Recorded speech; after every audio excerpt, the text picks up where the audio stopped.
do Povo, da TV do Povo aí, gente!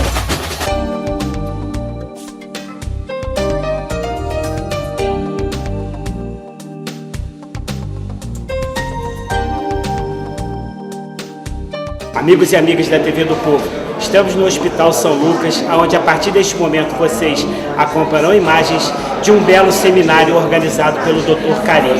Ele que tem tradição em nossa cidade pela qualidade, pela experiência e pelo profissionalismo que ele exerce na função de médico. E hoje ele vai falar sobre o diabetes. Trouxe vários médicos renomados que com certeza vão diferenciar e melhorar a sua vida a partir deste momento que vocês assistirem estas palestras. Fique com imagens deste seminário aqui no Hospital São Lucas. Tudo bem, graças a Deus, Marcos. Doutor, seminário de hoje. Tá bem. Estamos fazendo aí um seminário sobre diabetes e tem um público bastante bom. É uma colaboração para a medicina de Nova Friburgo. Estamos trazendo aqui médicos renomados de outros locais e vai ser um sucesso. O senhor está acompanhado do... Aqui está ao meu lado o Dr. Alcides Ela Chacá, que é ex-presidente da Academia de Medicina do Estado do Rio de Janeiro. E o Dr. Elderson, que é o presidente do núcleo de Cabo Frio. Motivação de participar desse momento, desse convite tão especial do Dr. Karim. Uma honra por ser de Friburgo, cidade que a gente prestigia e conhece muito. E para a Academia de Medicina do Estado do Rio também é uma honra ter como palestrante e tendo recebido pelo mestre Karim. Eventos iguais a esse, o que traz de melhoria na qualidade de vida da população? A educação médica continuada é um exercício constante na valorização e qualificação do profissional médico. Um médico bem qualificado é uma população bem atendida. Então, o Dr. Karim está de parabéns por ser um líder aqui na região de Nova Friburgo e propiciar eventos importantes como esse. Chegou a lá? Sim, sem dúvida. Antônio, participar desse momento aí, como é que Fala aí, tá? Marcos. Tudo tranquilo? Tudo certinho. Alegria? Alegria, só alegria. Precaução? Também. E H7? Tamo junto.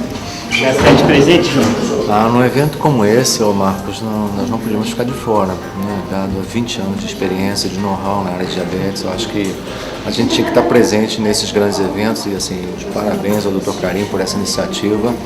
E a H7 vai com certeza desejar estar em todos os projetos. Novos projetos para você? Com certeza, daqui a pouco, no mês de abril, nós já temos outro lá abrindo a FEPRA. Eu queria até te convidar para a gente estar lá fazendo um evento para 400 idosos e a H7 que vai estar patrocinando todo aquele evento. Tá certo? Conta sempre com a gente. Onde tiver projeto grande, Marcos Medeiros e a H7 vão estar presentes. Pode contar com isso. Por que H7? H7 porque é uma empresa que nos orgulha muito, né? Ao longo desses 20 anos ela se especializou no tratamento aos pacientes com diabetes. Ninguém em Friburgo faz o trabalho que nós fazemos e por essa razão nós somos os únicos aqui, estamos juntos, convidados pelo Dr. Karim, exatamente por ser referência no tratamento, né? Em ter os medicamentos adequados, em poder trabalhar todos os pacientes que saem dos consultórios, poder dar toda a assistência para que eles saibam e tenham a tranquilidade de usar o medicamento com toda a orientação da nossa equipe lá. Viu, Marcos? Onde fica a H7? A H7 fica ali mais ou menos em frente ao Cadima, no final da Alberto Browne.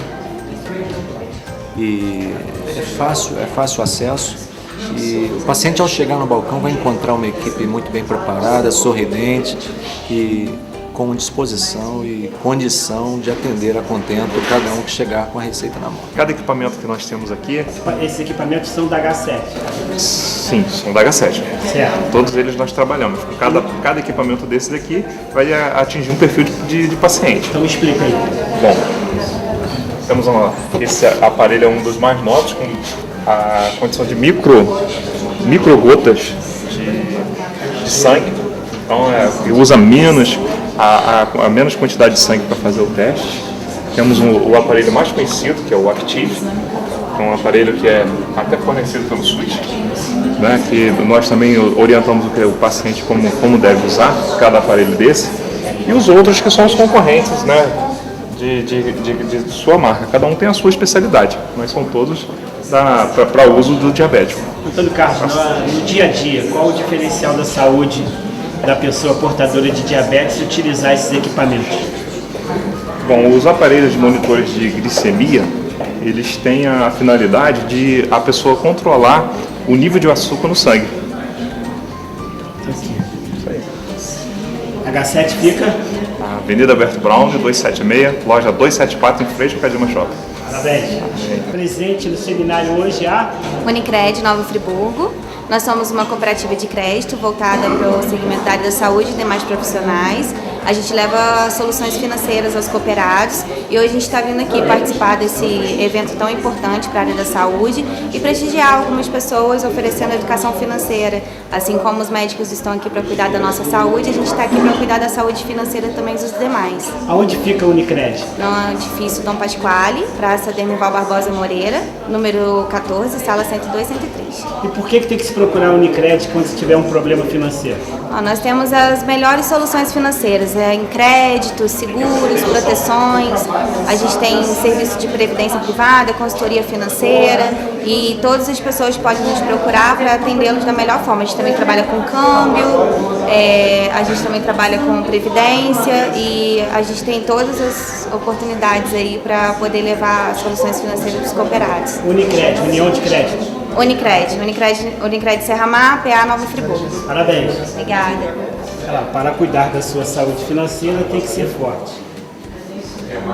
Unicred. É importante esse tipo de evento aqui em Friburgo, né? Porque traz mais conhecimento para a cidade, mais conhecimento científico, né? Então isso é bem importante. É um sonho a gente reativar as sessões do Centro de Estudos. Nós inauguramos isso aqui em 1983, demos o nome Dr. Valdir Costa. Fizemos em aproximadamente 5 a 6 anos 54 reuniões, houve uma parada e agora com esse encontro de hoje nós estamos reativando as sessões do Centro de Estudos que nós pretendemos que sejam realizadas uma vez por mês, a partir provavelmente do mês seguinte, sob orientação do Dr. Carinho. Casa lotada. Casa lotada, é isso aí. Com o aparelho, fazia o teste, dava um feedback pro médico, caía 0,8. Isso equivale a uma droga que custa pode custar em 140, ou seja, só dele saber quanto está a glicemia. Por que ela funciona? O aparelho tem uma coisa mágica? Não, porque ele olha, se ele estiver com 150, em vez dele comer um prato de macarrão desse tamanho, ele vai comer uma salada. Né? Se tiver 180, ele já vai... Então isso alerta ele. Essa questão que o senhor está comentando seria... Eles estão tentando transportar isso para uma coisa que, às vezes, para o doente que não está tão descontrolado, que já faz tratamento, que não tem muito sentido. A monitorização frequente para o diabetes tipo 2, às vezes, para ele, às vezes, não é interessante. Não tem, muitos pacientes de diabetes tipo 2, a gente nem fala para nem fazer teste. Né? Então, às vezes, por uma hemoglobina adequada, ele fazer um teste eventualmente, essa questão de... isso aí é mais ou menos quando a transformação da época que a gente não tinha punção da tireoide e depois a gente passou a operar todo mundo, entendeu? Você tem uma ferramenta que pode ser útil, mas usada de forma inadequada, não traz benefício. Eu concordo com o senhor que em alguns casos isso só traz um custo adicional e não adiciona nada, mas o fato de para alguns doentes deles saberem quanto está a glicemia, isso é interessante. Mas acho que cada caso. Eu geralmente dou o aparelho, eu tenho uns 10 aparelhos lá que a gente ganha do laboratório, eu dou meu aparelho para o paciente se ele quiser. Não precisa pagar 180, eu dou ainda 2 fitas. Falo, fica isso aqui, você faz lá, depois me diz quanto tá. Né? E depois até devolve, se ele quiser ficar também, depois a gente consegue outro. Então acho que é uma transformação de uma coisa que é útil, mas usada de forma talvez equivocada. Procurou na região de Angra dos Reis e eu acompanhei essa paciente, é um caso interessante, uma paciente de 72 quilos, com 300 e tantos, quase com difícil controle e usando insulina. Acompanhando a parte hipertensa, já tinha sinais de coronariopatia, não obstrutiva grave, mas já tinha. Então o acompanhamento que eu fazia era cardiológico e ela tinha seu no Rio de Janeiro, com o endocrinologista. Sem indicação do endocrinologista, ela resolveu, você falou muito da cirurgia bariátrica. Eu vejo que ela tem 85 quilos, não indicação nenhuma, esse tipo de cirurgia. Ela fez uma cirurgia no lá embaixo, no intestino baixo, para redução da glicose. E a glicose dela baixou consideravelmente. Ela fez no Brasil Central. E tempos depois me apareceu uma outra pessoa que fez no mesmo lugar, com o mesmo indivíduo em Goiás. O que vocês acham disso? A loucura é meio vaga em relação a isso. Isso está fria, barriga, para acertar tantas drogas que nós temos hoje. A questão agora, eu até botei mais ali por causa do tempo, né? Agora o Romário que está na mídia com relação à cirurgia, né? A cirurgia do Romário é a cirurgia chamada transposição ileal. Você pega uma parte do ilho, que é onde concentra a produção de uma incretina, que é o GLP-1, e transpõe para a parte inicial do intestino. Isso é uma cirurgia experimental e algumas pessoas eles associam essa transposição ileal à gastrectomia. Então, que já é um procedimento que você faz, que é do sleeve, ele faz as duas coisas. Então, assim, ainda é uma cirurgia experimental. Então, assim, teoricamente, não era para... teria que ser no ambiente universitário, com essas questões controladas e tal. Mas a mensagem que eu acho importante é que os pontos de corte para se indicar bariátrico, especialmente para o diabético, as sociedades têm tentado puxar um pouco para baixo. Queria agradecer a presença de todos, especialmente do Dr. Leonardo e do Dr. Marcos. A gente vai passar agora para a próxima palestra, temas.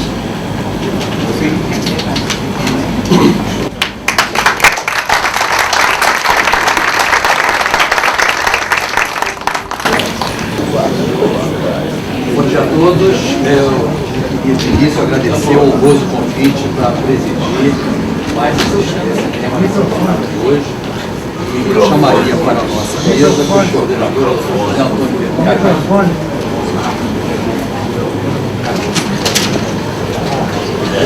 Vergara. Está cheio aí, né? Estamos aí com um evento e nós vamos fazer uma mesa agora que é mini tema. Nós tivemos um grupo de Niterói, no final vamos ter o grupo do Rio e no intervalo vamos ter o grupo de Friburgo, que é exatamente esse que vai falar agora. São médicos de Friburgo que vão mostrar suas experiências. Então, em primeiro lugar, eu queria chamar aqui a doutora Rafaela Siqueira Gomes para falar sobre o projeto ADINF, Associação dos Diabéticos de Nova Friburgo, que é uma entidade que o Rotary Suspiro deu apoio, dá apoio, fornecendo insulina e fornecendo fitas. Isso, o projeto, quando eu era presidente, 2007, 2008, 2008, 2009, fizemos um programa de auxílio e o Rotary continua com isso. Eu agradeço a DIF, eu tenho uma sala com o nome, com o meu nome lá, agradeço o apoio da DIF também a este evento. Rafael, 7 minutinhos. Bom dia, obrigado por todos. A minha fala vai ser rápida, porque está menos no tempo e, na verdade, o meu objetivo é apresentar um projeto para aqueles que não conhecem, tentar mudar um pouquinho ou fazer diferente a forma de ver a medicina. Bem, como tudo tem uma historinha, o nosso projeto também ele começa, e vou contar uma historinha. Eu acho que tudo na medicina se muda e a gente está em mudança o tempo todo. Inicialmente, a ideia era que todas as complicações de diabetes ocorriam por conta de fator genético. Não interessava o tratamento e esse paciente ia morrer cego, amputado ou insuficiência renal. Então, isso foi uma conclusão após a descoberta da insulina. Os pacientes não morriam naquele momento, eles iam sobreviver, mas geneticamente eles estavam determinados a morrer de alguma complicação. Aí, após esses dados foram sendo conflitados e existe um dos maiores estudos e mais importantes estudos na endocrinologia ligados ao diabetes tipo 1, que é o DCCT, se eu não me engano, em 1993, é um estudo de 6,5 anos, englobando quase 1.500 pacientes, acompanhamento. Eles fecharam e selaram, não é bem assim, isso não é uma definição genética, na verdade isso tem a ver com o controle. Quando o paciente é bem controlado metabolicamente, ele diminui a chance de desenvolvimento das complicações. E aqui todo o padrão de tratamento muda em relação ao diabetes tipo 1. Bem, aí começam a se organizar estratégias, plano, ação, e a primeira estratégia sempre é não deixar o paciente morrer, tirar o paciente da cetoacidose, em que é uma estratégia que a maioria dos médicos consegue fazer numa emergência. E aqui a gente se propõe a fazer diferente, que é o segundo passo, que é possibilitar que esse paciente, após o diagnóstico, consiga ter uma vida não só voltada para o tratamento, mas que ele leve uma vida mais próxima do possível de uma pessoa não diabética, sem ocorrer a chance de descompensação. Os dados que eu vou trazer, na verdade, as informações que eu vou trazer agora são das diretrizes de diabetes da Sociedade Brasileira de Diabetes 2015 e 2016. E qualquer diretriz hoje que você lê relacionada a diabetes, ele tem um capítulo voltado só à educação em diabetes. E, na verdade, o projeto ele não inventa a roda, a gente tenta fazer essa roda girar. E, então, a gente tenta seguir no projeto as orientações das diretrizes, que é a educação em diabetes. Aqui, só para dizer que a sociedade, em todas as diretrizes, orientam que os melhores e mais efetivos resultados ocorrem com a equipe multidisciplinar, não só a equipe multidisciplinar, mas trabalhando de forma interdisciplinar. Bem, aqui eu apresento a vocês o projeto Adin Doce Vida. É um projeto formado por voluntários, nós não temos nenhum vínculo com nenhum serviço público, trabalhamos de forma multi e interdisciplinar. O nosso objetivo é atendimento de forma integrada de pacientes diabéticos tipo 1. Hoje temos em torno de 110 pacientes girando nos atendimentos do projeto. Somos 20 voluntários e distribuídos nessas especialidades. Aqui eu vou mostrar para vocês a nossa equipe em ação, mostrando que nós fazemos o atendimento individualizado, doutora Karine, endócrino pediatra, e aqui a nutrição, que a gente faz o ajuste farmacológico e o ajuste da dietoterapia de forma individualizada. Aqui o atendimento da odontologia, aqui a avaliação da neuropatia. Destaco também a doutora Fátima, que é a professora na Faculdade de Estácio de SAC, em Friburgo, e na verdade ela leva os alunos que desenvolvem tese e fazem pesquisa em neuropatia diabética. Aqui está o diferencial do nosso projeto, que na verdade é a sala de espera, que é a nossa queridinha, a sala de convivência. Aqui é o momento em que os pacientes têm, que eles trocam experiências, contam dúvidas, e na verdade eles descobrem que não estão sozinhos ali, que aquela dúvida, aquela angústia é distribuída. Hoje, essa sala de espera é feita pela psicologia, com acompanhamento durante todo o trabalho. Aqui, mostrando o pessoal da farmácia, que na verdade são formados em educação, diabetes, fazendo as orientações de insulinização, tirando dúvidas, explicando rotinas e rodízios.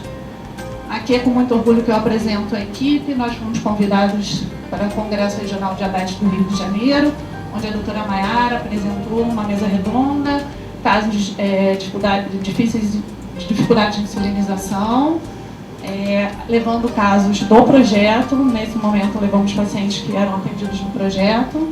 Aqui, para terminar, o último slide, apresento toda a equipe, nosso lema de voluntariado, e convido todos vocês a participar, e agradeço imensamente à ADIM, que é a Associação Diabética de Nova Friburgo, que nos proporciona toda a condição de atendimento que o projeto existe. Obrigada. Obrigado. Eu queria convidar agora a falar sobre artroplastia, da indicação ao resultado, Dr. Maurício Tarragão. Estabelecer ou restituir, né, o maior grau possível de integridade de uma articulação doente, né, recuperando a função, a mobilidade. E as primeiras próteses foram realizadas na década de 60, e de lá para cá muita coisa aconteceu. O número, como eu falei, é um número crescente de pacientes que são submetidos à colocação de prótese. Né? Com isso a gente tem buscado cada vez mais a melhoria dos implantes, uma vez que essas próteses que foram colocadas no início, a gente teve muito problema com desgaste, com sutura, e acabava o paciente tendo que passar por cirurgias enormes para restabelecer isso. Né? Sempre buscando o retorno da qualidade de vida, melhorando a dor e a função do paciente. Bom, para passar um pouco disso que eu estou falando, eu vou passar um pouco da minha experiência própria. Entre 2010 e 2017, eu fiz lá no HTO, no hospital que eu trabalho, 1.830 artroplastias, né? Sendo que o serviço realizou 2.867. Os nossos resultados a gente publicou no Congresso Brasileiro de Quadril em 2015, né? Avaliando 2.036 desses casos, nós tivemos 95% de bom resultado em recuperação funcional, né? Então isso mostra o sucesso da cirurgia de prótese. Quais são as indicações, né? Basicamente artrose, né? A artrose é o quadro mais comum que a gente encontra, né? A gente vê aqui um joelho saudável, um joelho artrósico, um quadril saudável, um quadril artrósico com a cartilagem erodida. Então é o que a gente encontra mais hoje como indicação, é a artrose. E aí a gente tem artrite, né? Espondilite anquilosante, reumatoide, artrite psoriática, os casos de necrose, pacientes que têm lúpus e fazem uso de corticoide, os falcêmicos, pacientes que tratam câncer com radioterapia, isso acaba levando à necrose da cabeça femoral. Os antirretrovirais também causam esse tipo de doença. As fraturas do colo do fêmur, né, que é um problema epidemiológico grave dos idosos, que a gente sempre está vendo nos pronto-socorros, né, as sequelas de fraturas, as deformidades congênitas e doenças na infância como herpes e epifisiose. Bom, então a gente tem um procedimento que tem um alto índice de sucesso, uma boa recuperação funcional, então nossos problemas estão resolvidos. Atinge muitas doenças, então todos os pacientes podem receber uma prótese. A gente vai ver que não é bem assim, né? Não adianta você ter uma Ferrari e colocar um peso excessivo. Agradecer ao Dr. Carinho aqui, meu filho. Né? Então não adianta você ter uma moto maravilhosa e colocar em cima dela alguma coisa demais para ela, ou ter uma Ferrari e usar de maneira inadequada, né? Então o estado nutricional é muito importante, a função muscular é muito importante, né? Não adianta você colocar uma prótese no doente se ele não tem uma musculatura boa para fazer ela funcionar como deve. Avaliar sempre as comorbidades, cirurgias prévias, né? Às vezes tem parafusos, pinos, e como que a gente vai colocar uma prótese com aquilo ali. O aspecto socioeconômico, como foi falado aqui, muitas vezes o tratamento tem um custo muito alto e às vezes nem todo mundo tem condição de arcar com tudo que a gente tem para oferecer hoje. E a diabetes, né? Vou puxar um pouco de sardinha para o nosso tema aqui. Eu peguei um artigo que fala sobre a relação da diabetes e artroplastia, né? Esse artigo é um artigo que foi feito num hospital na Finlândia, publicado nos principais jornais americanos de ortopedia, e mostrou que os pacientes dessa série, foi uma série com mais de 7.000 quadris operados, mostrou que os pacientes com diabetes tiveram o dobro do risco de infecção, né? E quando se associa à obesidade, aí sim você tem, aqui os pacientes em vermelho são os pacientes que têm diabetes e obesidade. Quanto maior o índice de massa corporal, maior é o índice de infecção. Então, quando associado a essas duas comorbidades, o índice de infecção aumenta muito, né? E a hiperglicemia, nesse caso, atrasa a cicatrização, aumentando a janela para uma infecção. Um outro artigo do Journal de Diabetes, né? E ele começa dizendo um dado que eu achei importantíssimo e alarmante, que é a International Diabetes Foundation, relata que até 2030 nós vamos ter 9,9% de prevalência de diabetes no mundo, né? Então isso é muito alarmante. E ele relatou que observou complicações peri- e pós-operatórias, como pneumonia, risco à hemotransfusão e principalmente infecção do risco cirúrgico, do sítio cirúrgico, que é a porta de entrada, né? Assim como a hiperglicemia no estresse cirúrgico, o paciente tem liberação de cortisol, noradrenalina, enfim. E aí o que acontece é isso, né? Essa é uma paciente minha que eu fiz uma prótese de joelho nela e ela chegou para mim com 30 dias para retirar o ponto nesse estado. Diabética, tratamento irregular, de difícil controle a glicemia dela. Então eu investi com curativo semanal, antibiótico terapia e para minha sorte a infecção era superficial, não chegou a atingir a prótese. Se fala muito de infecção, os artigos falam de infecção porque em artroplastia, em prótese, a gente resolve quase tudo. Prótese sai do lugar, prótese quebra, mas quando há uma infecção, realmente é muito grave. E aí, graças a Deus, a evolução dela foi muito boa. Fechamento da cicatriz por completo.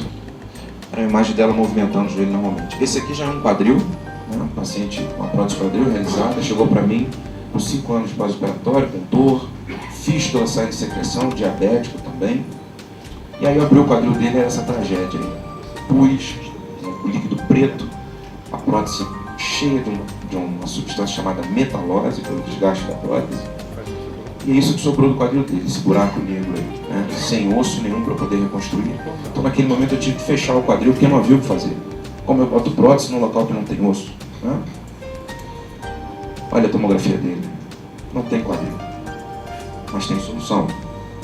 Então eu recorri a um enxerto de banco de osso, Da mesma forma como nós temos banco de sangue, nós temos banco de ossos lá no INSS.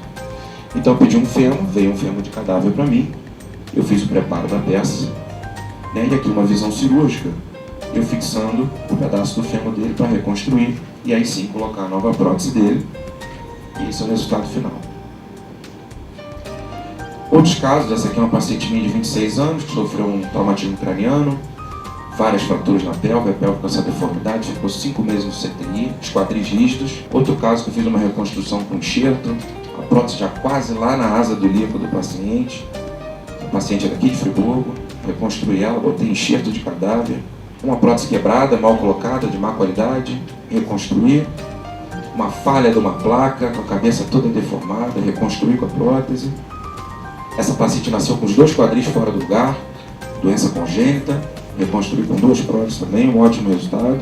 Agora cuidado, prótese dá problema. Sai do lugar, prótese quebra, prótese vai parar dentro da bacia, prótese vaza pelo fêmur fora. Então, temos muitas complicações.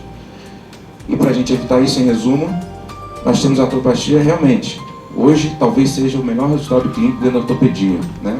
O sucesso está no conhecimento técnico, no esclarecimento dos limites da prótese e uma boa condição de uso. Programar, preparar o paciente para o melhor momento cirúrgico e o procedimento deve ser ao máximo resolutivo, guardando as devidas proporções, que a clínica é soberana, mas a qualidade de vida é soberana. Então a gente tem que tentar sempre trazer o melhor paciente, independente da idade. Muito obrigado.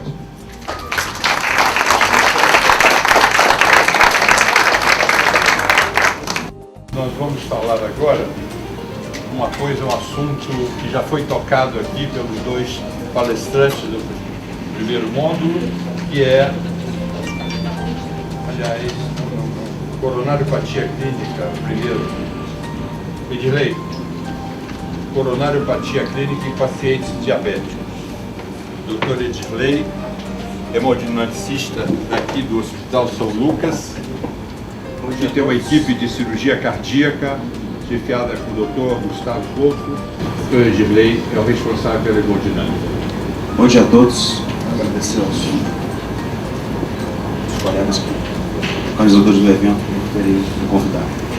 Como sabemos, diabetes mellitus é um dos principais fatores relacionados à aterosclerose. Os pacientes diabéticos têm um risco de aumentar 2 a 4 vezes para a doença aterosclerótica, cardiovascular. A mortalidade no paciente diabético, paradoxalmente, aos outra população, vem aumentando. A mortalidade diminui a população geral, mas no diabetes essa mortalidade não tem aumentado, não tem diminuído. O paciente diabético com doença coronária reconhecida tem a mortalidade aumentada, tem uma mortalidade de torno de 40% em 7 anos, 75% em 10 anos. Então, o diabetes é um fator, isoladamente, um dos fatores mais importantes para o mau prognóstico da coronariopatia.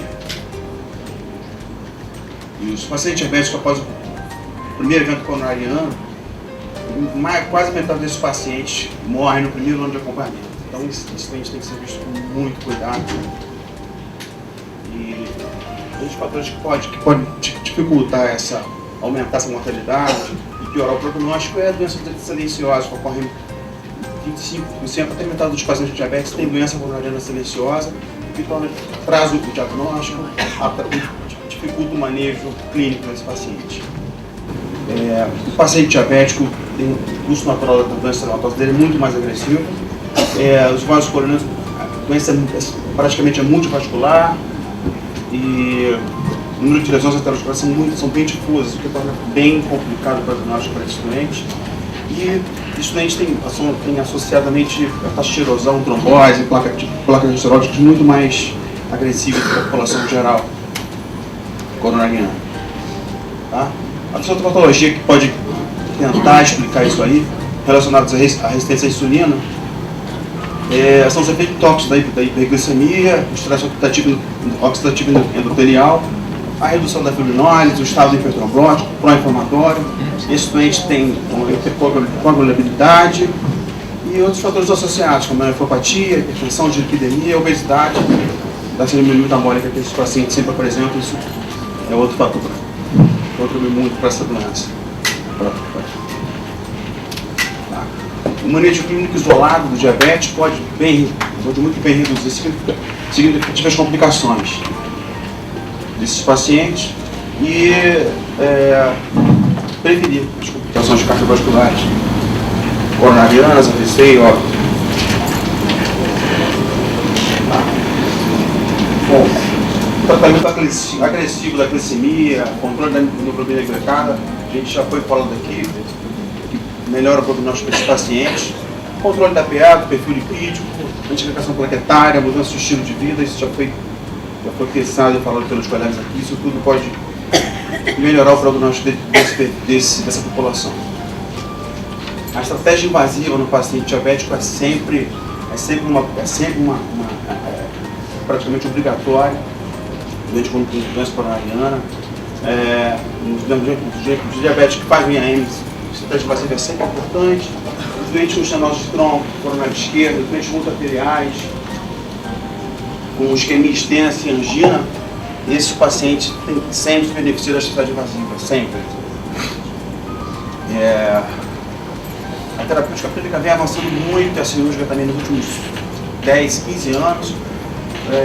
Os assistentes melhoraram muito a evolução da doença coronariana não diabetes e mais recentemente os assistentes farmacológicos vieram para ficar e se consolidaram como uma terapia importante e vai melhorar a sobrevida desses pacientes. Estudos Bayer e Freedom foram os primeiros, já tem mais de 10 anos, esses estudos foram os primeiros que conseguiram documentar o melhor do prognóstico desses doentes, da estratégia invasiva, em relação a comparativo da estratégia cirúrgica com angioplastia, com tratamento clínico avançado, e foram os primeiros trabalhos que estudaram a população grande de pacientes diabéticos e consolidaram a estratégia invasiva. Tá? E recentemente, os últimos estudos foram o CardioSync, envolveram mais de 1000 pacientes diabéticos, demonstraram que o tratamento com angioplastia teve segurança e uma equivalência em relação à cirurgia cardíaca. Tá? Mas a cirurgia cardíaca ainda leva alguma vantagem em relação à angioplastia na população diabética multiarterial, porque consegue diminuir o número de eventos, a recorrência de eventos desses pacientes. Tá? Então, a conclusão é que a angioplastia e a cirurgia são complementares da doença coronariana. A discussão é sempre vai passar pelo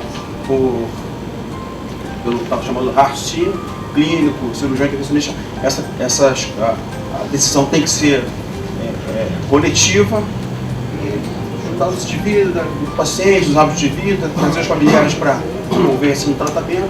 Eu queria passar aqui rapidamente esse filme. A agressividade da doença do diabetes, a lesão difusa, o vaso fica de fino calibre, queria mostrar bem a diferença. Trouxe um CAT normal e um CAT do doente diabético multivascular, dermatose difusa, de vasos finos. O diabetes tem uma agressividade muito grande quando não tem um controle muito efetivo.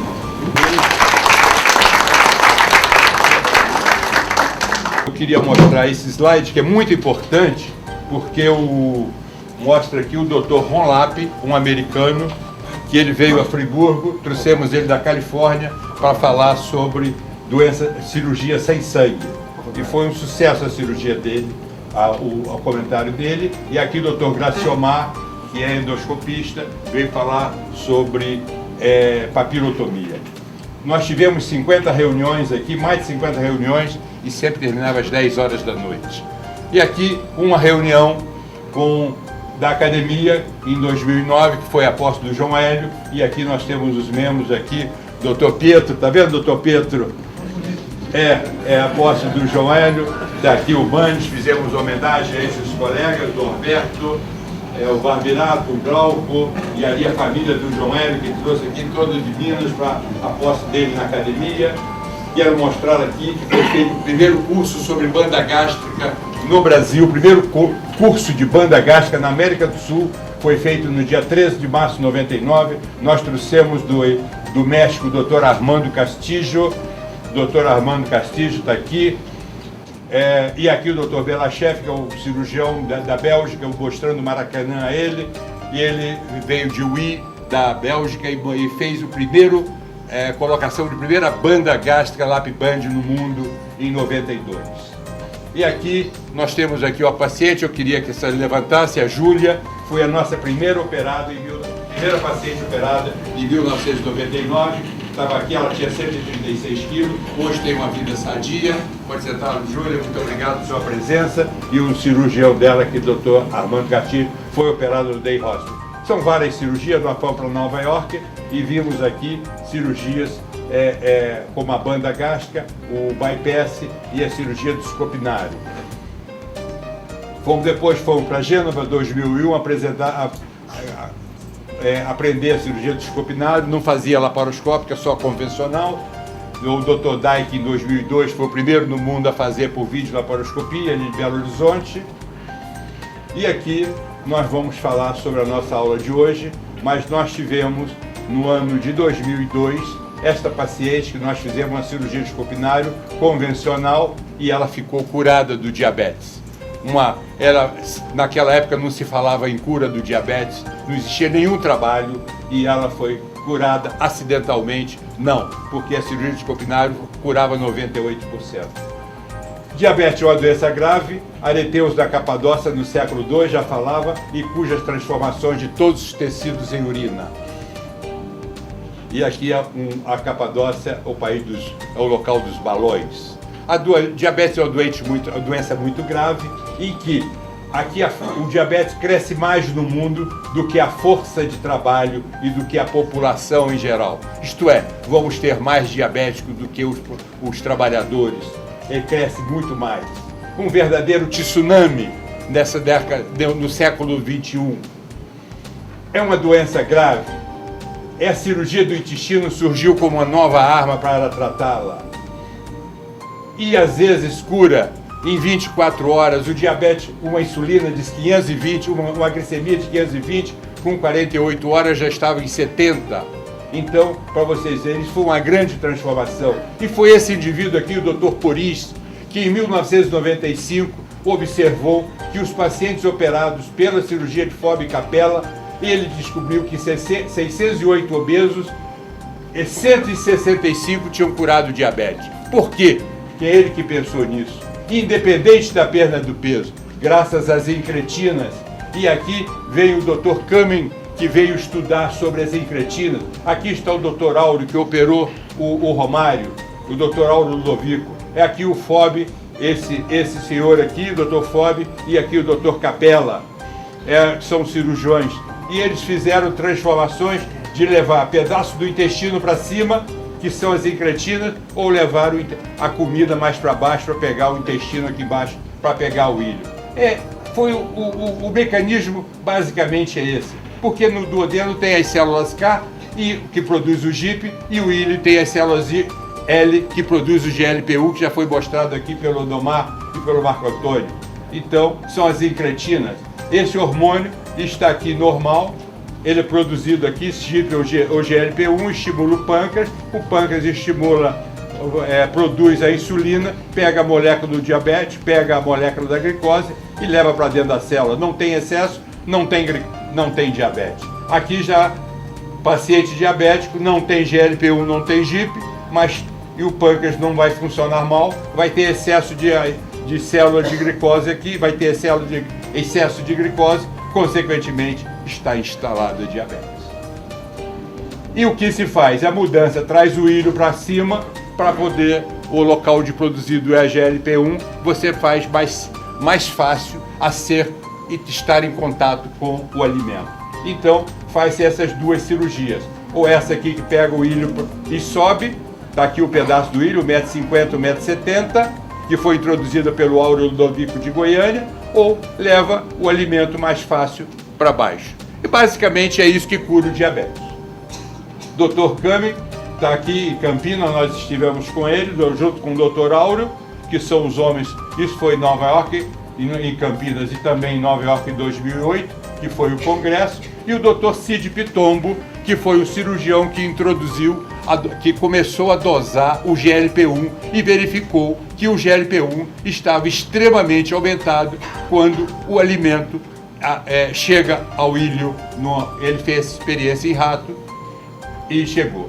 O diabetes, fazendo uma meta-análise para determinar o impacto da cirurgia bariátrica e diabetes, existem diversos artigos, são 625 estudos, com 135 mil pacientes, principalmente na Europa e na América do Norte, e nós vamos ver que o paciente tem uma cura de 82% em média, chegando aqui no DPP 99% cura o diabetes, que é a cirurgia do Scopinaro, e que a hemoglobina glicada está aqui, ela baixa 2,13%, a banda baixa muito pouco, a banda está aqui 53%, e o outro, o bypass, abaixa 84%, 80%. Mas o mais importante é que, graças a essa meta-análise, a boa evidência de que a medida é eficaz e os benefícios superam amplamente os prejuízos, cuja mortalidade da cirurgia de obesidade está em torno de 0,8% a 0,35%, sendo que os homens têm maior mortalidade, diabético mais de mortalidade, hipertenso mais de mortalidade, e ela aumenta com um tipo de gravidade da cirurgia. A esperança do diabetes está na cirurgia e principalmente a cirurgia do última cirurgia, que é a cirurgia do áureo, que melhora 98%, e a cirurgia do Scopinaro e a cirurgia do bypass, que é o gold standard da cirurgia, em 84%. Então, quais são esses pacientes que podem ser submetidos à cirurgia? Já foi mostrado aqui, usa-se o IMC de 22 a 34. Isso já, como foi falado aqui antes, da Inglaterra, já indica o IMC acima de 30. No Brasil é só 35. Não está autorizado.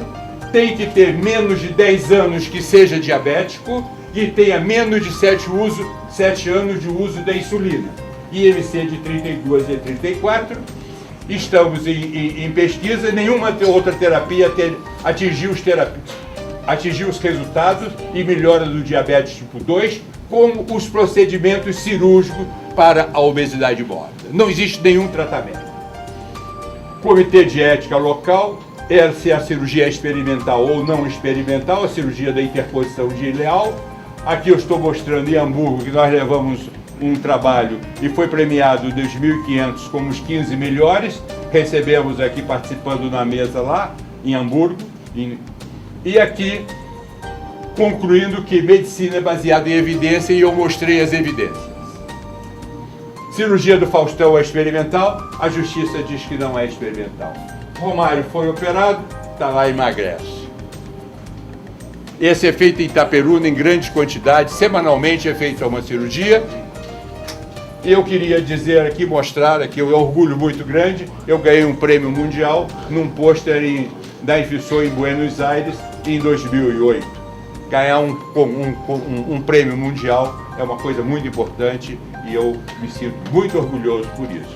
Eu sou cirurgião, mas o filho de um clínico falou: meu pai trata trata o diabetes. O filho do cirurgião falou: meu pai cura o diabetes. Muito obrigado. Um evento de fundamental importância, um evento de educação para os pacientes, de educação para os médicos. A educação médica continuada é sempre importante, no sentido de você poder oferecer aos seus pacientes um tratamento mais atualizado, um tratamento mais desenvolvimentos recentes das técnicas de todas as especialidades. E como é um evento amplo, está envolvendo uma ampla gama de especialidades envolvidas, desde urologia, cardiologia, fisioterapia, nutrição. Então é um evento que proporciona um aspecto e um debate amplo sobre todos os aspectos do diabetes, que é uma patologia que impacta muito a qualidade de vida das pessoas. Promoveu o São Lucas aí num evento muito maneiro, depois de alguns tempos sem nenhum tipo de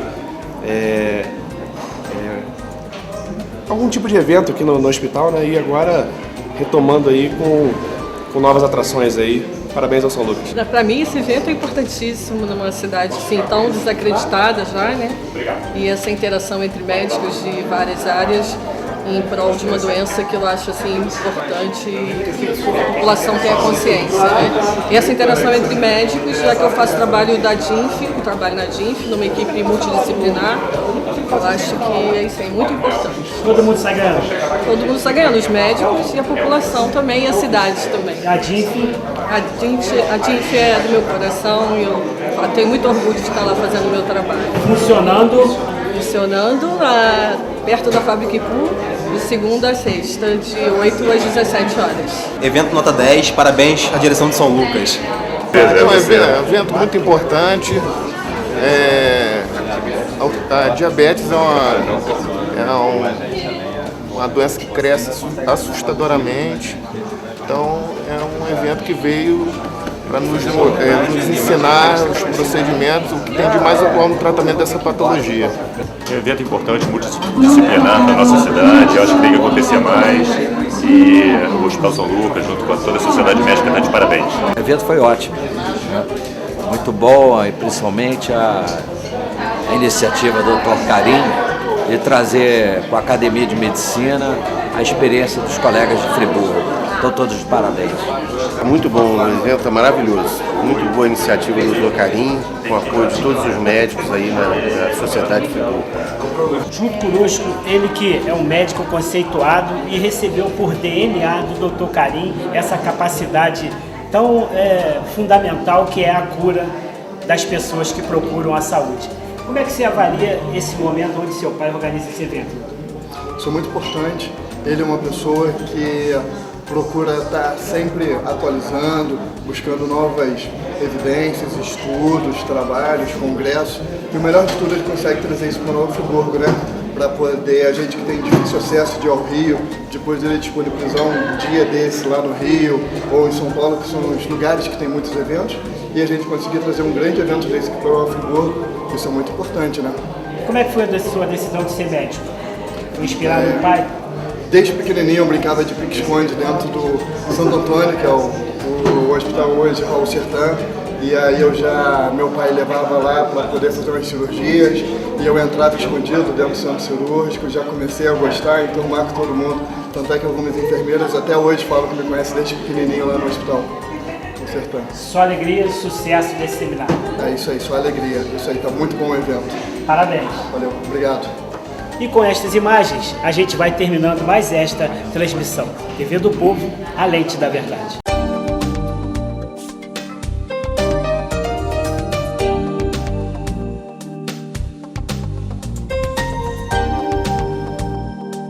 Alô, TV do Povo! Alô, TV do Povo aí, gente!